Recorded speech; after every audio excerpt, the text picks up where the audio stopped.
Good afternoon, everybody. Let's get into the library and the word in our textbook that God gave us from Nehemiah chapter 11. Father, we thank you for your word. We thank you again for being our teacher and a God that tells the truth. Thank you that we are forgiven of our sins if we ask. And I ask you to forgive me of my sins. And I come before you as a child, and whatever you would have me to say or behave, that's all I want to do. I want to do the things that I know you said, not about what somebody told me you said. I want to see it for myself.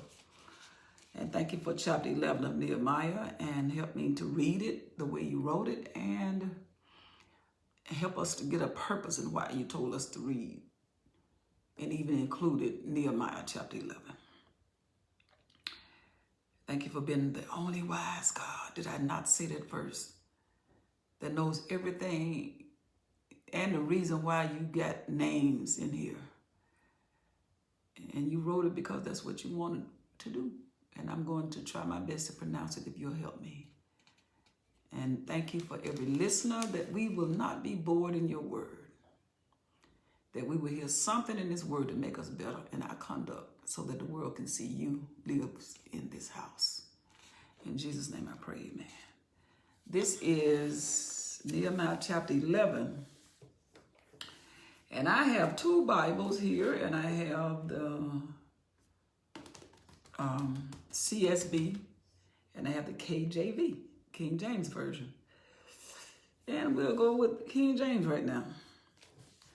All right, in chapter 10, the last verse, which connects us to chapter 11, for the children of Israel and the children of Levi shall bring the offerings of the corn, of the new wine, and the oil unto the chambers, where all the vessels of the sanctuary will bring into the storehouse, where all the vessels of the sanctuary, and the priests that minister, and the porters, and the singers, and we will not forsake the house of our God.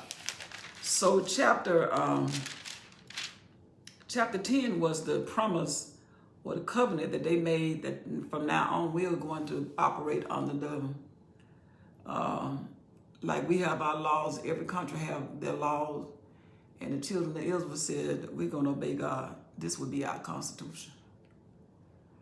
And then they said it, and then they began to put things in order, and they had people. And today we're going to talk about a lot of different people. And I asked God, I said, Lord, why do you have these names in here? I said, now me being from, something just came to my mind. This book was written for the Jews. This book was written, it just came to my mind. And I was praying, I asked the Lord, I said, Lord, why you got all these names in there? He said, I wrote that book for the Jews. You were adopted. They know these names. They know how to pronounce them. But when you were adopted, I'm giving you what's rightly theirs. So you got a chance to be a part of what people were born to have. But being that you are adopted in because they wouldn't listen, you get a chance to enjoy it too. So you are in Jewish business. So when you read it, understand that sometimes at the age of your adoption or your adoption papers, you may not know how to pronounce these names. They were not intended for you to know. I shared it with you because the people that said they don't believe me as God, I said, well, I go to the folk that will believe me. So think about it, if you were adopted and you walked into a family, you may not know all the family members. But all they know is you and the family. So I'm getting ready to read some of my folk that I'm adopted into the family, and I may not be able to pronounce all of my relative names, but I know why he said he put it in here. And then another reason why he said he put these names in here, because he said it tells the truth. And Nehemiah was a guy that he used that was very precise in what he presented. That's why the king trusted Nehemiah. He said, he asked, was it Artaxerxes, may I go down and help my folk? And he said, yeah, when you coming back? So he was very careful, having worked for a king. He had proven himself to be very meticulous, because he came down and did what he was told, was asked to do, and saw the need. And part of what he did was he kept everything organized. What if God left out what Nehemiah wrote? Then he said, then it wouldn't be valid, because he wrote it down, and now you got to read it if you want to know the truth. Or you could just skip over it. See, I can't pronounce it, but that's not how you do people. Better read what Nehemiah said. If I'm supposed to say Nehemiah 11, I need to skip Nehemiah 11 if I'm not going to read it based on what he said, because otherwise the court, it is inadmissible for me to say, well, I picked, some of the names out of, or you could read it for yourself. Nope. All right, let's see these names. And the rulers of the people dwelt at Jerusalem. So now they got Jerusalem set aside for the people of God. Where's Jerusalem today in us? It's that city that's set on a hill, right? That cannot be hid. It's set, S-E-T. It's there. It's that place that told God, we want you to sit right here. And God said, okay, I'll fill the temple. Your approval of my presence will be made known. This is my address here on earth that you gave me. I ain't asked you to build me no house, but since you did, and I said, okay, guess what I'm going to do to this house? Stay here. Jerusalem is my address. When Jesus coming back, when he comes back again, they killed him at Jerusalem. He said, I'm coming back to take over. God said, you gave me this house, and I believe what you give me, you ought to keep. If somebody give you a gift, my sons always tell me, Mom, we give you something, you something to take it back to the store.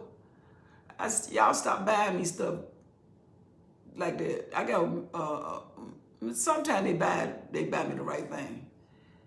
But a man that understands that I gave you permission to build me a house, he said, I'm going to stay here. And God said, I ain't going to be moving all around. I'm going to stay right here in Jerusalem. That's why it's so special. And I got up this morning and I was looking at what's going on in Jerusalem recently. And people still trying to take what's not theirs. All you got to do is go back and look at the documentation. If Jerusalem does not belong to the Jews, then this book cannot be true. What God promised Abraham, you can't have what God promised somebody else. God said that's his.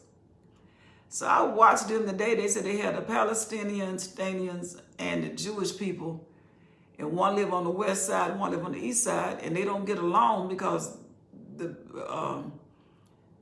Islam is saying this is my land, and the Jews said no, it's not. And we got documentations, and then you got the Christians right there in the middle of them. They're trying to bring the two together. But then you had to, what I heard this guy do this morning, he compromised just a little bit.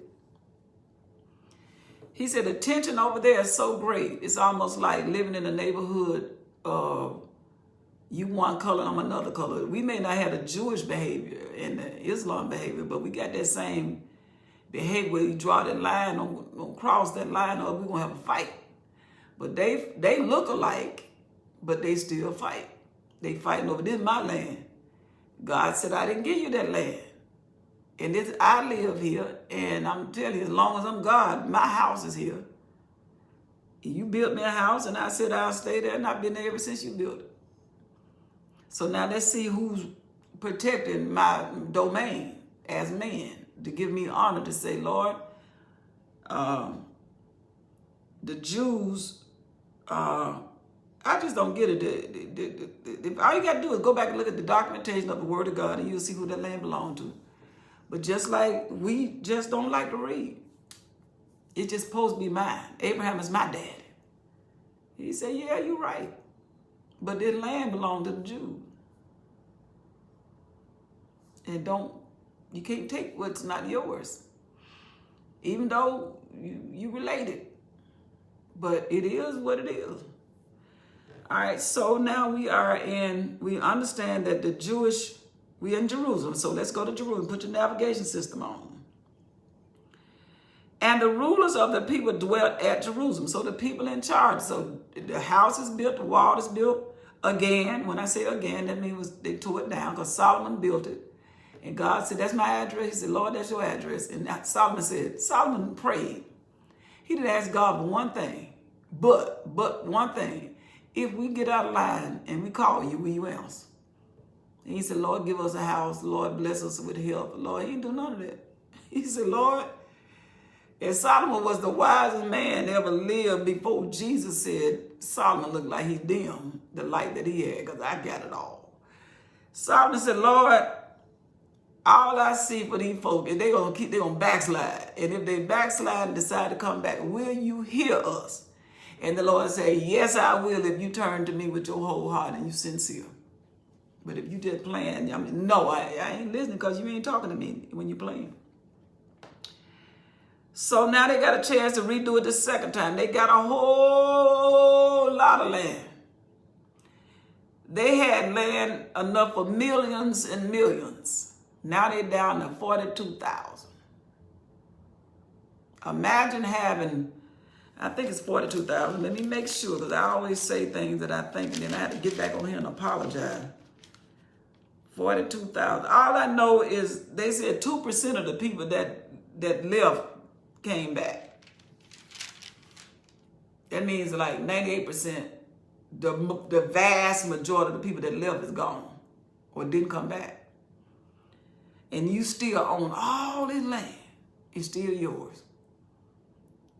What you gonna do with all that land that is yours and it's just 42,000? Let's see what they did.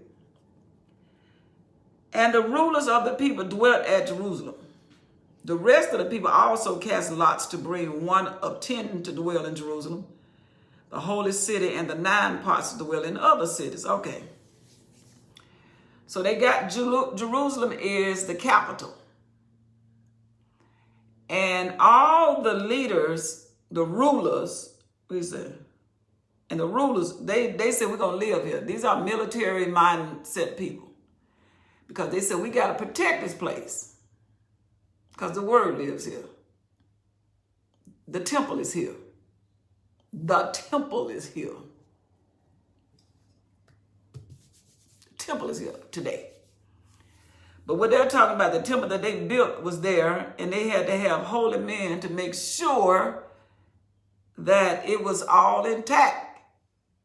Nothing could was going to invade it as long as these leaders said, we're going to be here. And what they did from everybody else who was not leaders, they say, count 10. 1, 5, 10. And they said, give me 1. You keep 9, give me 1. Send that child from, or that man from your house up here. He's going to help protect this place. And that's what they did. They said 9 parts to dwell in the suburbs because it's a lot of land. But Jerusalem had to be it had to have people that knew how to protect it and keep it from invasions of other people, from people that want to come get God's stuff. You know how some people are lazy and they don't want to go to work, so they wait the opportunity to pounce on people that go to work to rob their stuff because it's easier to rob. I mean, to them. I'd rather die and try to get what you got. You can shoot me trying to get what you got, and then rather than to go to school and discipline myself and get it and own it for myself. So that's what these people did at Jerusalem. They just kept attacking it. And so they saw all the rulers were there. And the people blessed all the men that willingly offered themselves to dwell at Jerusalem. Say, everybody that's willing to go to Jerusalem, we support you. When I say bless, I'm not just talking about with my mouth. Whatever it is that you need in order to stay in that place and preserve this area for us, then we will bless you. We'll speak well of you. We will do right by you. You need us. We're going to stand for you. So they blessed them because they were willing to say, I will put my life on the line and stand up for this place where God dwells. In relationship today, what is God saying? If you let me live in your house, and you protect the word, hide it in you, and you protect it, and you don't sin against what I said, I'll stay and I'll live where you gave me a place to dwell. You want me to come dwell in your house? I'll come. But you're going to have a covenant with me. You're going to protect the word. And don't let anything come out or in on me where I dwell. You're going to protect that. Because I'm going to give you the power to know what to do when the enemy come upon you.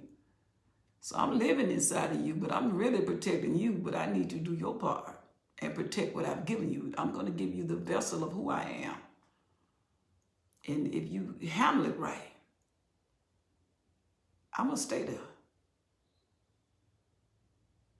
And when you bring something that's not right, he's like, bring that up in here. He said, but when I correct you now, you follow my instructions, because you turn your back on me, I'm turning my back on you. Nah, Brady, he don't do that today. You show me where he said he won't do it. That wouldn't be right, God. You can't hold God hostage.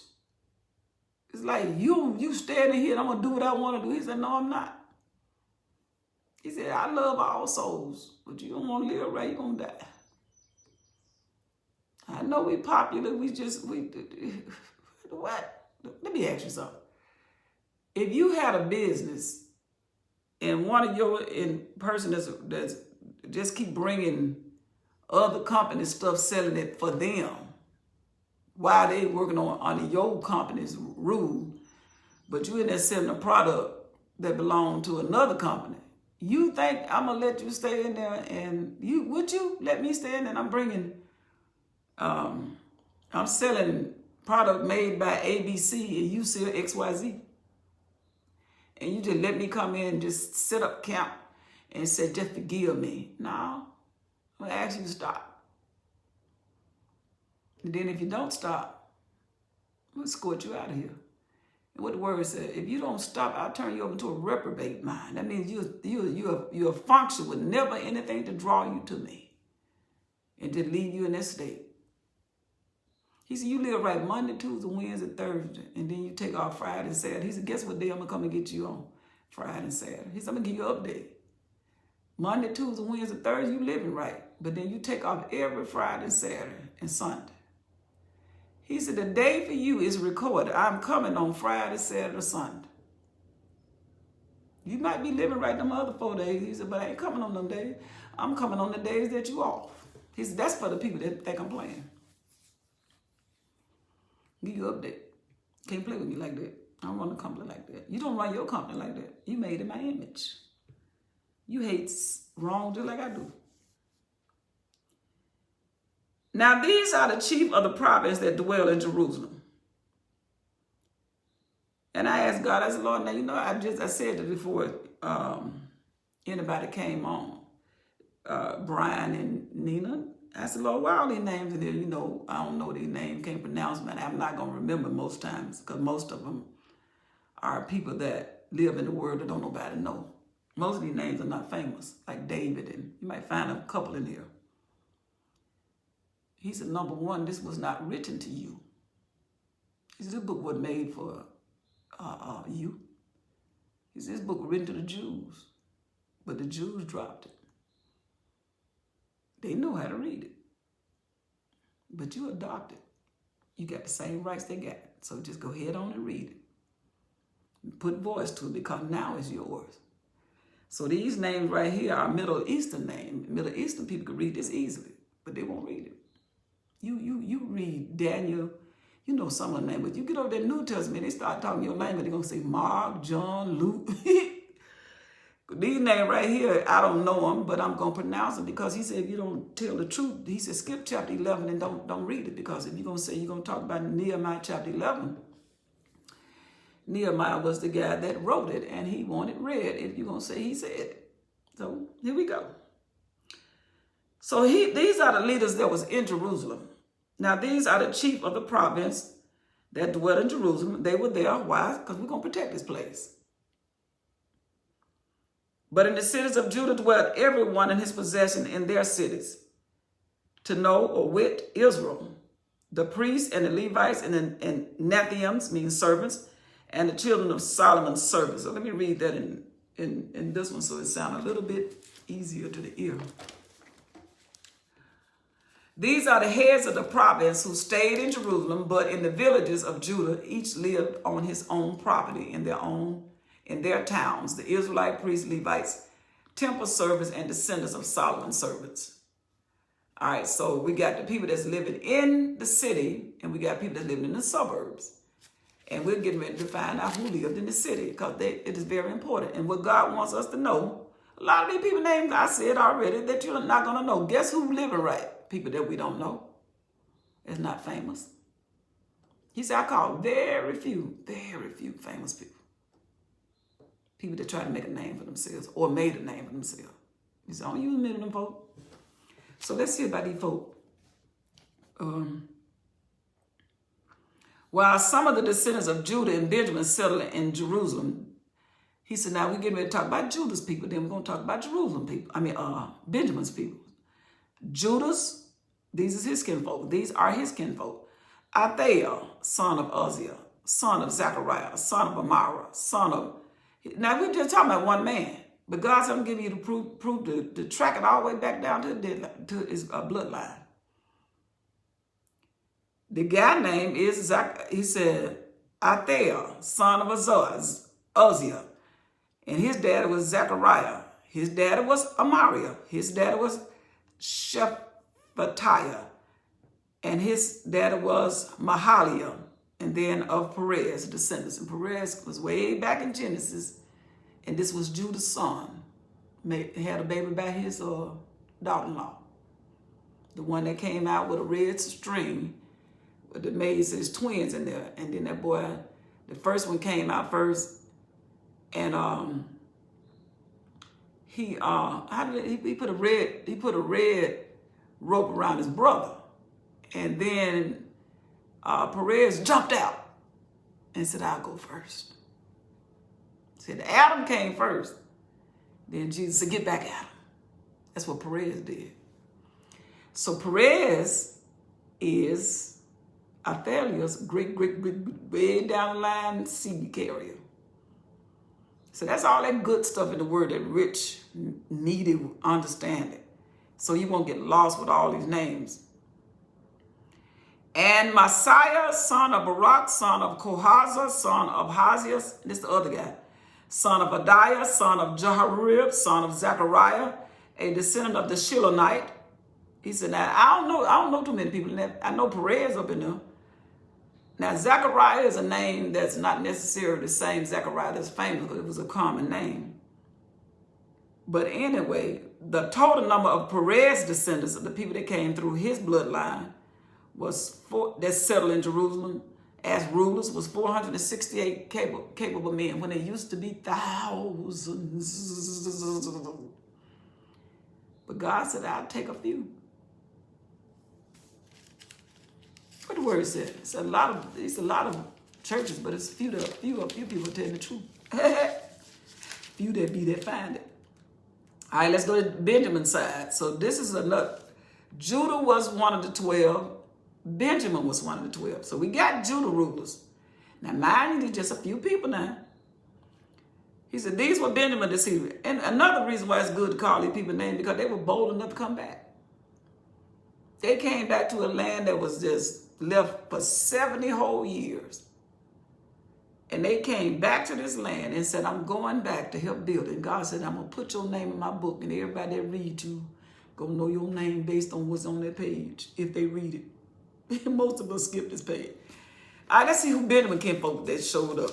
Salu, son of Meshullam, son of Joed, son of Padiah, son of Koliah, son of Messiah, son of Ithiel. He got the same name Messiah's on that other side too. Yep, show him.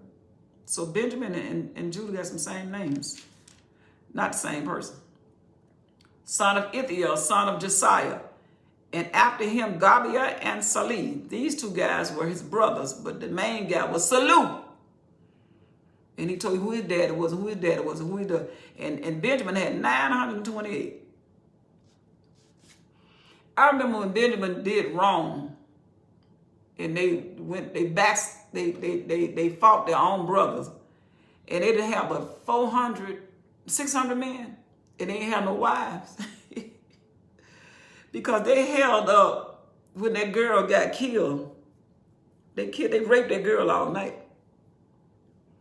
They wanted her husband. The men wanted her husband. And then he said that concubine was his concubine.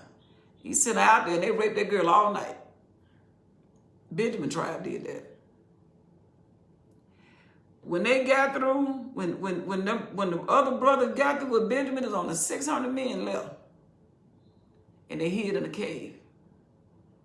That tribe was almost demolished. 600 men, and you had no wife. And then the other guys said, I ain't gonna let them marry my daughter. They ain't get my daughter, mother, brothers. But what they did was they set it up, and so they had this feast, and these young girls was outside dancing. Them cavemen go, hoo, hoo, hoo, hoo, hoo, hoo, hoo. They ran in and got them a wife. So caveman stories, it kind of hooked up to the word. Because that's how Benjamin repopulated his tribe. So at 600, they got back on, because them people missed Benjamin. The other tribes, when they got together, they looked over, there wasn't no Benjamin tribe there. Because Benjamin was upholding, so they came back and said, give me the men that killed it, that raped that girl like that. They wouldn't do it. But they didn't want the girl. Raped that girl all night. And the man that went to pick up his concubine, he cut that girl body up in 12 pieces and sent it to all Israel and said, look at what you did to mine. What was mine? And when they saw that bloody package, they went to Judah and said, turn them over to us. And Judah wouldn't do it. Benjamin wouldn't do it. But now, that's many, many, many years ago. But I'm just saying, there's so much richness in the word that this ought to be the only thing being on TV. If I had my own country, this all I will just be. That's going to be so boring. No, it ain't. It ain't boring. Not at all. So, all right, now we many thousand years later, 928 men came back and said, I'll go to Jerusalem and protect this word. That's Benjamin. They learned a lesson. That was Joseph's son. That's Joseph's baby boy. No, that's Joseph's brother. Let me get it right. That's Jacob, Israel, whose name was Jacob. That's his baby boy. That's Joseph's little brother. Benjamin, that's it, tribe. And he says, Zoel, son of Zachariah, was the officer over them. Said, now I'm gonna tell y'all what to do, Benjamites. And they really didn't have a name separated as Benjamin and Judah. They did have a name, but after they all got in trouble with God, they came back under the name of Judah. So everybody flowed under the name of Judah, or they'll be called the Israel. But most time, after the exile and coming back, their name is Judah. And that's why Jesus said, I'm coming through that tribe that stayed, that always was supposed to go first. See, Judah was the one. Anytime there was a war, Judah showed up. And Jesus said, that's my blood relative right there. That's what I'm coming through. I'm coming through my daddy, Judah, one of the 12, who slept with his sister-in-law. His daughter-in-law. I'm messing this up. He slept with his daughter-in-law because he wouldn't give her that third son. And she tricked him. Jesus said, they're my kinfolk. I don't have them. He said, you had your kinfolk. What kind of sins they doing? That book's so good to me. What kind of sins they into? Jesus said, I got a prostitute, Rahab, my auntie, Judah, sleep with my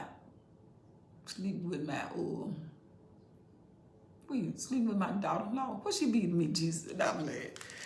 That's Jesus' kinfolk. They are, and them 12 sons, ooh. When I start reading the 12 sons of Israel, when they first came out in Genesis, I said, Lord, how you put up with them folk acting like that? He said, how I put up with you? The same way I put up with you. I thought them guys, and even Jacob, when he went down there to Laban to get him a wife after running from messing around, tricking his brother. And then he saw Esau coming back, and he said, I'm going to follow you. Jacob didn't follow Esau. I don't trust you. And they had hugs. And they still fight. But they still fight. Well, they fought a long time. The descendants did. The God had to cut them off, stop that fight. All right, so the priest, okay, that took care of the rulers. Now we got the priest. We got the people that handle the government under control. Now, I got a friend yesterday, she called me, she was saying, how many wrong things that our government does. I said, but your eyes should not be on the government. Keep your eyes on Israel. Because the government needs the priests to advise them. And so we look at our presidents, it's not a reflection on them, it's a reflection on the church. You're supposed to have enough people in the church with some evidence that they can advise it. The government ought to be able to call the church and say, what we need to do in here. Well, the Lord told me to tell. No, he didn't. You're supposed to be as wise as Joseph to be able to advise the king on how to rule these people, as wise as Daniel, as wise as Elijah and Elisha. Because they'll call the king. Now, Elijah had to go in and tell the king to back off when he land up on that bed. Am I going to be here? He said, no, you ain't going to be here. You're going to die.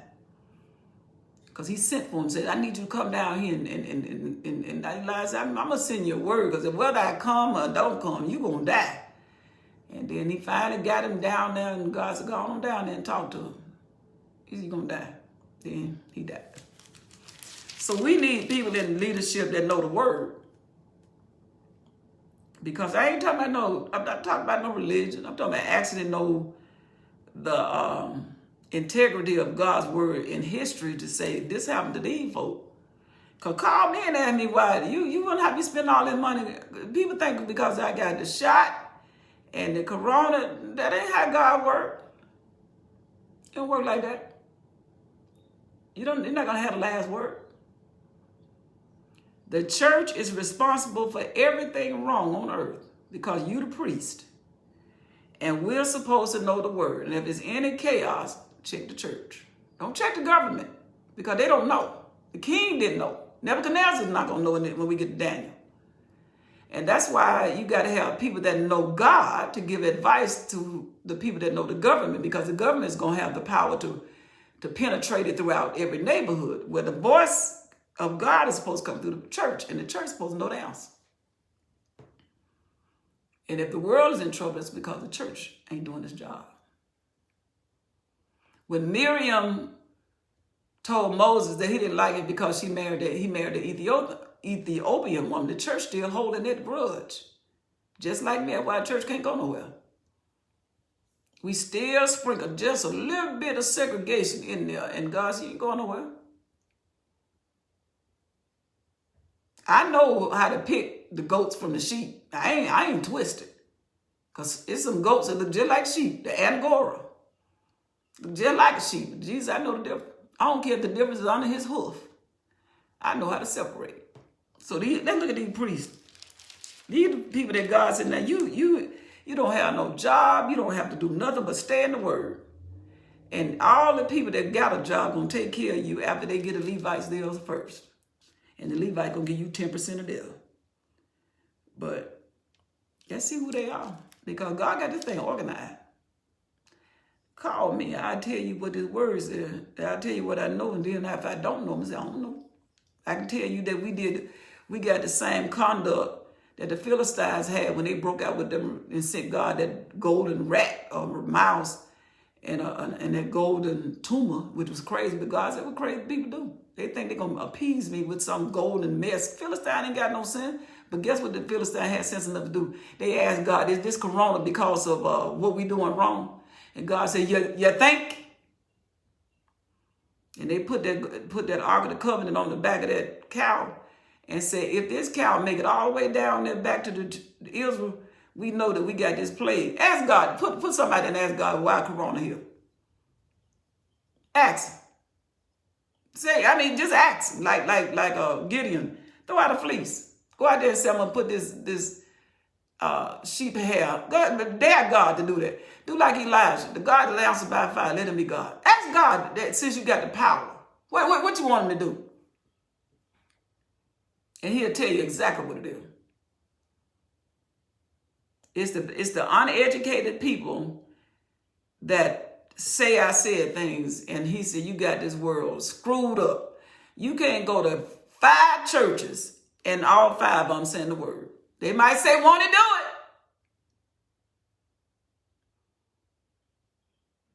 it. How do you think Chick-fil-A stay in business? Because all of them got, every Chick-fil-A got a different menu. They had the same menu. We got the same word. This is the only book that people do anything they want to do to it. Just like Jeroboam. He said, just give me an offering. You want to be a preacher? That's what Jeroboam did. Jeroboam started all this stuff. We like it.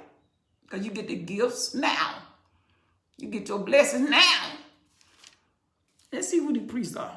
Jedediah, son of Jehoram, Jachan, and Seraiah, son of Hilkiah, son of Meshullam, son of Zadok, son of Mariah, son of Ahitub. Some of these names I know. The chief officials of God's temple, they were that. And their relatives who did the work at the temple. Adiah, son of Jehoram, son of Peliah, son of Amzai, son of Zechariah, son of Pashur, son of Malahijah, and his relatives, the heads of families, Amasai, son of Azariah, son of Ahazes, son of Milhamah, son of Immer, and the relatives capable of men were 128 priests. Zabdiel, son of Hagdolam, was their chief. So God got everything in order. Nehemiah said, okay, all these priests, but you need a leader. So over them, this is Nehemiah is really one in charge. He's the governor. So he said, I got the priests. It's 128 of you all. And I'm going to give you one person that is going to be giving instructions. All right. Again, I am not Middle Eastern. I cannot pronounce these words because I was adopted. And I'm reading it like somebody who just joined the family. Now let's go to the Levites. Who are the Levites? These are the people that supposed to support the helper of the priest. Making sure that everything was taken care of, what you need to just, the priest actually did the dedication or the burnt offerings. And then at one time, the Levites had to do it because the priest wasn't born. They backslid. And they had forgot how to do it. So God told the Levites, go help. So they were the helpers to the priests. In other words, in the community, if they need a judge or somebody to break up a dispute or to stand out and guard a particular thing, the priest was just like, the Bible called them the helper. They were like the Holy Spirit to uphold, what did Jesus say? All one. Shemaiah, so here are the Levites, the helpers of the direct, see the priest didn't have a job, neither did the people that worked as Levites, neither did the choir, neither did the porters, neither did the gatekeepers. All those people worked totally for the temple.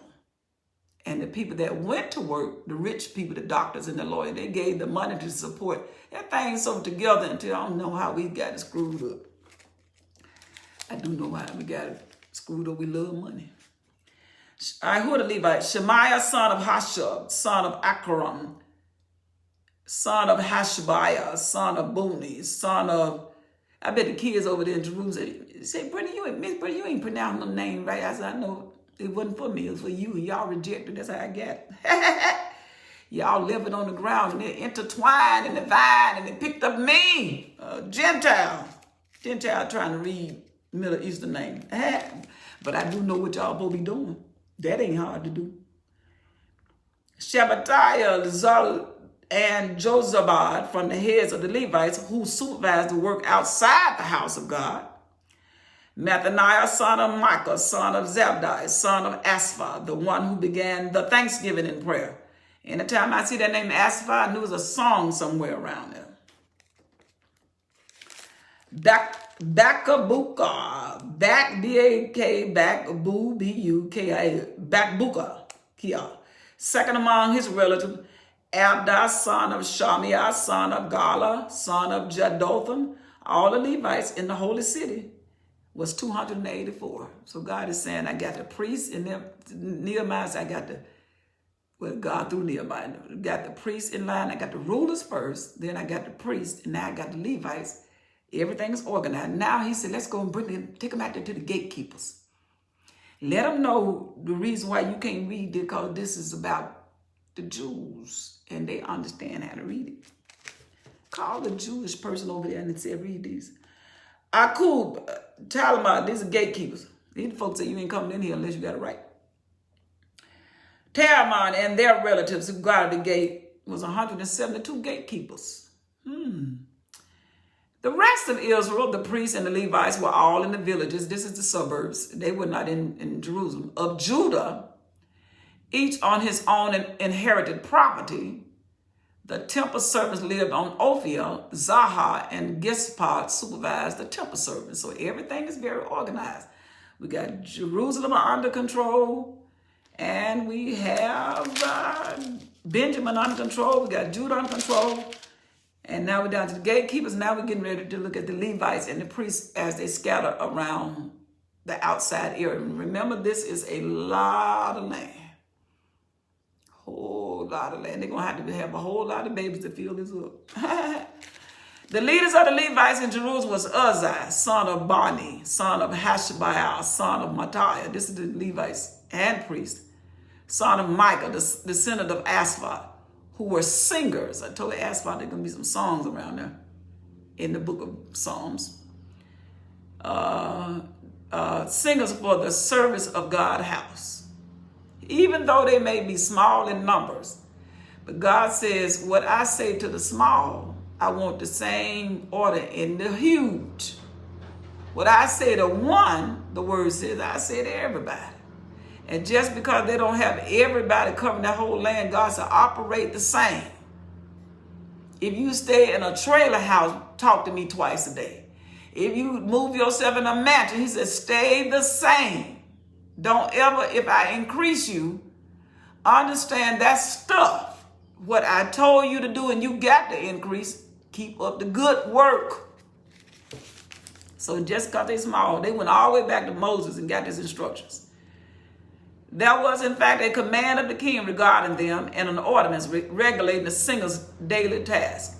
How about the king was saying, y'all send me some tax, y'all pay y'all tax to me, but I'm going to cut y'all a little bit some off. Never was God's will.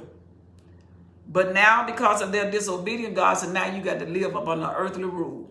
I never meant for you to do that. And that's why Jesus said, I came. So now you got a relationship back with the Father.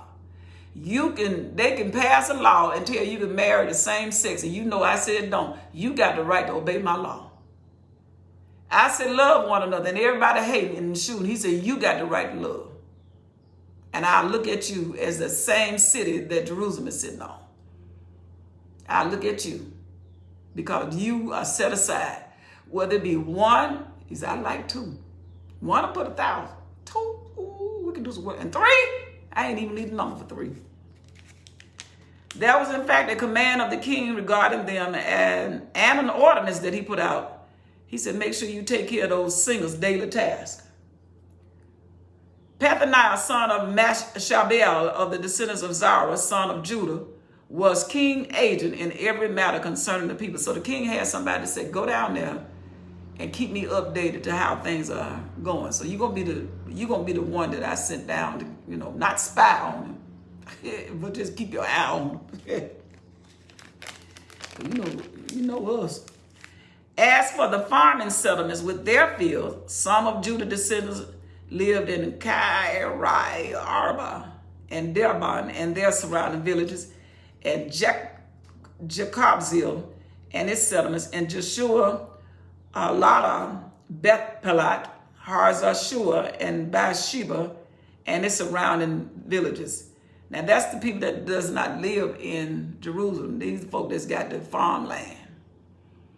Because whatever was given to the people in Jerusalem is because the people that lived outside made sure they got it. Especially the priest and everybody worked in the temple. Like the choir wasn't that big, but you still had, however many they had, you had to feed them folk and their families. In Ziklag, I remember Ziklag, that's where David said, they took my wife, and God said, boy, go get your stuff. In Ziklag, in Makona, and its surrounding villages. And in Ramon, Zorah, Zarmath, and Zanoah, and Adlon with their settlements, and Lachish with its fields, and Azekah and its surrounding villages. So they settled from Beersheba to Himnon Valley.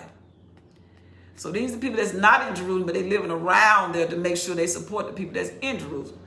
Benjamin descendants from Geba, Mishmash, Ahiah, and Bethel, and its surrounding villages. Anahab, Nob, Aniah, Hazah, Ramah, Gibeon, Hadid, Zeboam, Nabalat, Lod, and Ono. Who that they told them they got in Ono? It said, let us help. They said, oh no. They were from Ono. He said, no, you can't help build us. We good. In Craftsman Valley, some of the Judeans division of Levites were in Benjamin. So they were two operating tribes, but they became one because right now, just because you were Benjamite or you were of Judah, they just said, wherever we need you, we just recognize you as to be in the bloodline. According to your paperwork, you got a right to be here because you related to Israel that once was. All right, that is chapter 11. I can't hardly wait to get into chapter 12. I kind of sneaked and looked at chapter 12. I get a chance to look at it. Woo, you talking about some kinfolk in chapter 12. I'm going to dig up in there. I ain't never seen it before in my life. Every time I read, I've never read it before in my life except the day before. I spend the whole day. I read chapter 11, and when I get offline, eat dinner. I'm going to have Bible class with some people tonight. And then I'm going to read it. I'm going to get up in the morning. I'm going to read it again. And then I'm going to write me a little song. And hear my song about chapter 11. I'm going to read chapter 12 when I finish. Because that keeps me faithful and keep me going. I used to watch all my children like that for years. I used to send them my classes in college around all my children. Come on at 12 o'clock. I ain't get no class at 12. Wow, I got to go watch all my children. I was faithful to it. I'm going to all his children. This is what I got out of chapter 11. When we build God a house, he honors what we've done. His face lights up and smiles like the noonday sun. Now that God moved in, he shows that he cares. His home is organized and he's always there. Nehemiah chapter 11, the people moved in. They wanted close to God to protect what is his. If we represent him like a city on a hill, when people take one look at us, they're going to say, that's the house where God lives. Ladies and gentlemen, this is my truth. This is the truth that I got something. What the word said? You get through reading, he said, sing unto the Lord a new song. Every day I write a new song. You take that serious. I love it. I used to write math songs, so I write God songs. Love y'all. Bye.